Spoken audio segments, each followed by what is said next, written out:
Akashvani presents Morning News.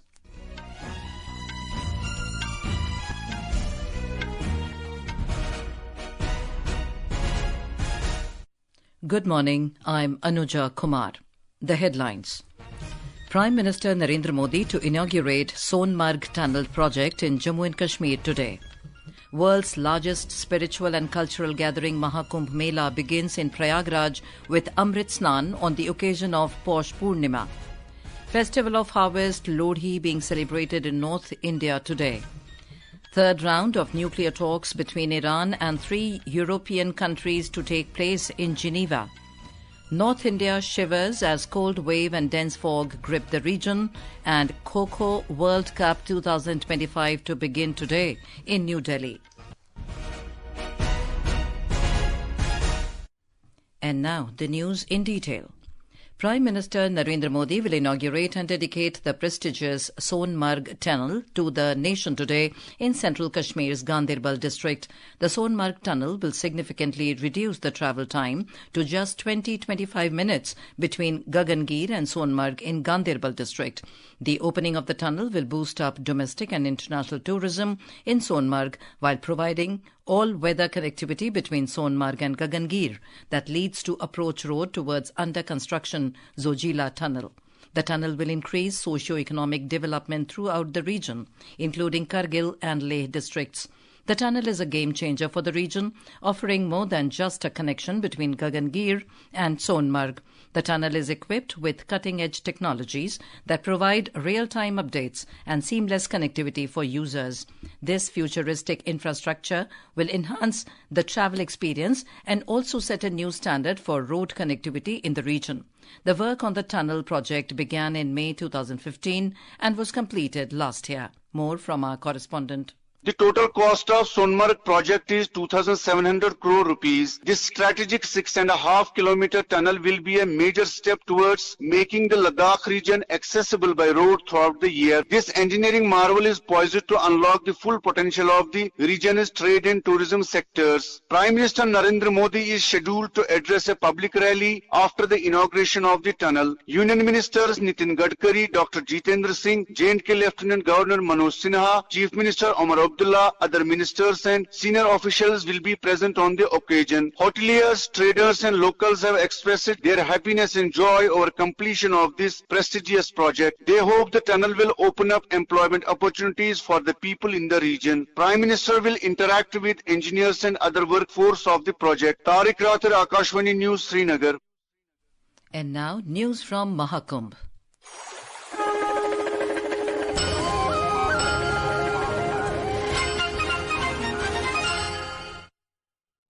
The world's largest spiritual and cultural gathering, Mahakumbh, began today in Prayagraj with Amrit Snan on the occasion of Paush Poornima. Millions of devotees, pilgrims and visitors are taking holy dip at various ghats of Triveni Sangam, the confluence of Ganga, Yamuna and Saraswati rivers. The grand event will continue till Mahashivratri on the 26th of February. A rare celestial alignment that occurs only once in 144 years adds to the speciality of Mahakumbh this year. Yesterday, nearly 50 lakh devotees took a dip at the Triveni Sangam. Besides the ritual bath, millions of devotees will also observe the ancient tradition of Kalpvas at the Sangam. According to ancient beliefs, devotees will observe Kalpvas for 1 month till Maha Kumbh Mela, strictly adhering to the prescribed rituals. Special arrangements have been made to ensure a smooth and spiritual experience for devotees during this sacred observance. The government has left no stone unturned to ensure the event is safe, secure and memorable. A 7-layer security is in place for Mahakumbh. And now we go over live to our correspondent Anupam Mishra in Prayagraj. Anupam, what type of enthusiasm are you witnessing in Prayagraj on the first day of Mahakumbh today? Yes, Anuja, the 45-day grand event of faith, spirituality and culture Mahakumbh has begun at Prayagraj. Millions and millions of devotees and pilgrims are taking holy dip at Triveni Sangam. We are near the Sangam. An atmosphere of spiritual fervor has filled the air. There is enthusiasm and excitement among people to reach the historic city and take the holy bath. From youth to senior citizens and from women to kids, all are participating in the Mahakumbh with devotion and enthusiasm, braving the cold weather. Over 1.5 crore people are expected to take the holy trip today. Anuja. Right, and what are the arrangements made by the administration and police for devotees and pilgrims? Anuja, the government has set up a multi-layered security in the Mahakumbh Nagar and Prayagraj, checkpoints in routes, cameras with artificial intelligence, underwater drones are keeping a track on activities. Over 30,000 police personnel along with the Central Armed Police Force Jawans have been deployed. Police has also designed contingency plans to address any eventuality. Anuja. Right, thank you for that update.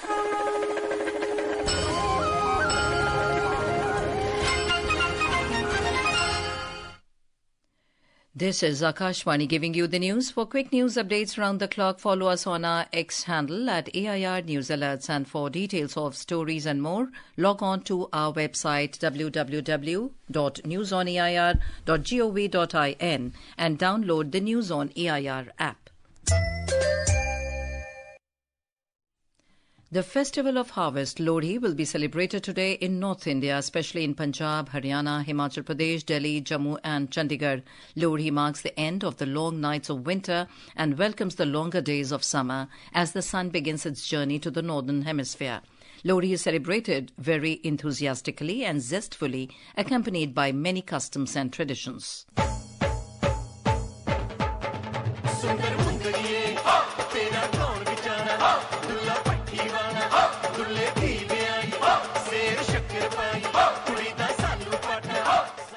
The festival is mostly associated with crop harvesting and happiness. Our correspondent reports that popcorns, peanuts, revdi and gajak are distributed to all neighbours, friends and relatives on the occasion.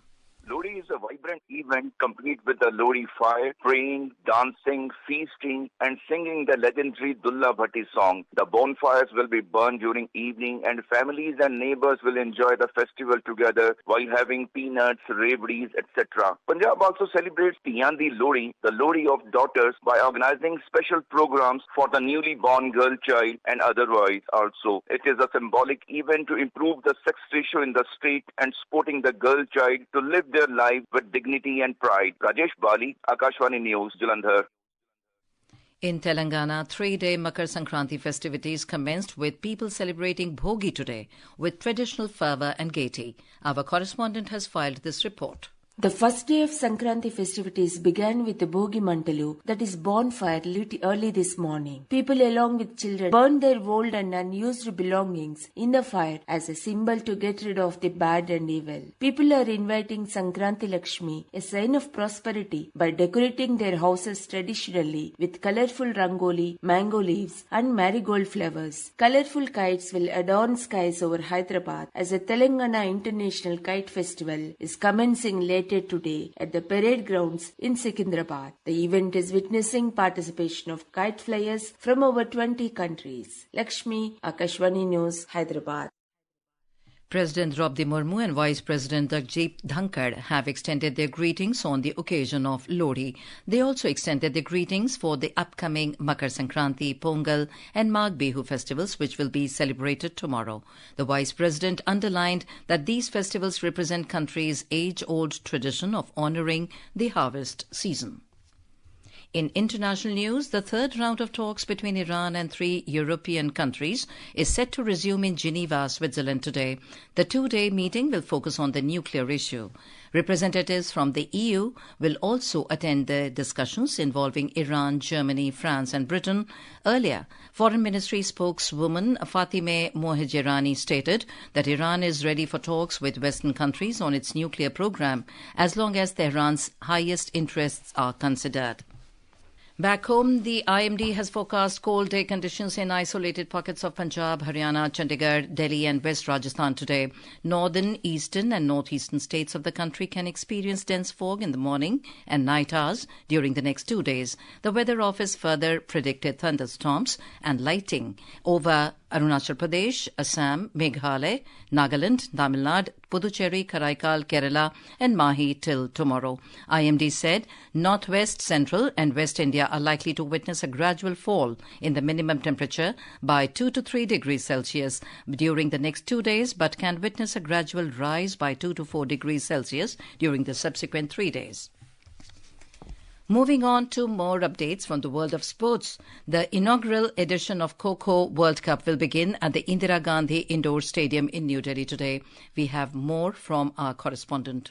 This edition of Kho Kho World Cup will feature 20 men's and 19 women's teams. The Kho Kho Federation of India has named a 15-member squad each for the men's and women's competitions. Today, Indian men's team led by Pratik Vaikar will start their campaign with the opening match against Nepal at 8:30 p.m. while Priyanka Ingle-led women's side will be in action from tomorrow. Moving towards women's cricket, India has clinched the 3-match ODI series with 2-0 lead after they defeated Ireland by 116 runs in the second match played yesterday in Rajkot. Jemima Rodrigues got the Player of the Match award for her fabulous century. On the other hand, in domestic cricket, Haryana, Karnataka, Vidarbha and Maharashtra have made it to the semi-finals of the Vijay Hazare Trophy 2024-25. Moreover, star Indian batter Shreyas Iyer has been appointed as the new captain of Punjab Kings for the upcoming season of Indian Premier League IPL 2025. Next we have from the World Table Tennis Contender 2025, where India's Ahika Mukherjee, Diya Chitle won their respective group matches in women's singles yesterday. In men's singles, Manush Shah also registered victory. Today in men's singles, Mudit Dani will be up against Dipansh Bhagwani of Indonesia and Pius Jain will play against Chinese peddler Shu Yingbi in Muscat, Oman. Moving towards prestigious Australian Open 2025 tennis, India's Sumit Nagal crashed out after losing in straight sets to Shezika's Thomas Mashak in first round of the men's singles event at Melbourne Park yesterday. India's next hope is from the doubles campaign. Chirag Jha, Akashvani News, Delhi. The inaugural Women's Hockey India League got underway with a glitzy ceremony where artists showcased the culture of Jharkhand in Ranchi yesterday. More from our correspondent. The Women's Hockey India League got underway yesterday with a momentous and glittering opening ceremony that featured the rich local culture of the region. In attendance were many dignitaries, including the captains of the 4 competing teams. Tournament proper began right after with a match between the Odisha Warriors and the Delhi SG Pipers. While the two strong teams looked evenly matched on paper, Odisha outclassed Delhi on the turf, winning at a canter by a score of 4-0. Ricky Moyes का ये push और बहुत अच्छा hit ये भी Jansen जो कि Netherlands की है शॉट में इतनी ताकत थी. Meanwhile, the men's action continued back in Rourkela and an informed Hyderabad Tufans destroyed home team Kalinga Lancers 5-1 to climb to second. Player of the match Arshdeep, Kaseya and Tim Brand scored the other goals for them in a dominating performance. Today, both men's and women's action will continue with the high-flying Tamil Nadu Dragons facing the struggling Delhi SG Pipers in the men's section, while the Shirachi Rad Bengal Tigers will take on the Surma Hockey Club in the women's side. This is Shaurya Chaudhary reporting for Akashvani News. In a bilingual live phone-in program, Public Speak at 9:30 p.m. tonight, we will bring an insightful discussion on TB Mukt Bharat with Professor Urvashi Singh, DDG TB, Ministry of Health and Family Welfare. During the program, listeners will have the opportunity to ask questions to our expert relating to TB. And now, for a look at today's newspapers, it's over to Sarabjit Kaur. Thank you, Anuja. The Indian Express reports an estimated 45 crore people are expected to visit the Mahakumbh over next 45 days. Spirituality meets AI as Mahakumbh begins today with millions thronging Prayagraj for the Mela, writes the Tribune, while QR codes provide spiritual roadmap, says the Times of India. Under the headline Kumbh, a big brand affair, the Economic Times writes about how companies are allotting 70% of spends to 6 snans and stepping up social media marketing to capitalize on the Mahakumbh. Prime Minister Modi hails Swami Vivekanand, reports the Asian Age, asking Yuva Shakti to go for big goals. Declining fertility levels push up Kerala's maternal mortality ratio, reports The Hindu. And finally, 3 of the world's 10 slowest cities in terms of driving traffic speeds are in India. The Pioneer notes Kolkata, Bengaluru and Pune slowest in traffic globally. And with that, it's back to you, Anuja. Thank you, Sarabjit. And now, before we end the bulletin, the headlines once again. Prime Minister Narendra Modi to inaugurate Sonamarg Tunnel project in Jammu and Kashmir today. World's largest spiritual and cultural gathering Maha Kumbh Mela begins in Prayagraj with Amrit Snan on the occasion of Paush Poornima. Festival of Harvest Lohri being celebrated in North India today. Third round of nuclear talks between Iran and 3 European countries to take place in Geneva. North India shivers as cold wave and dense fog grip the region. And Kho Kho World Cup 2025 to begin today in New Delhi. And with that, we end the morning news. Have a nice day.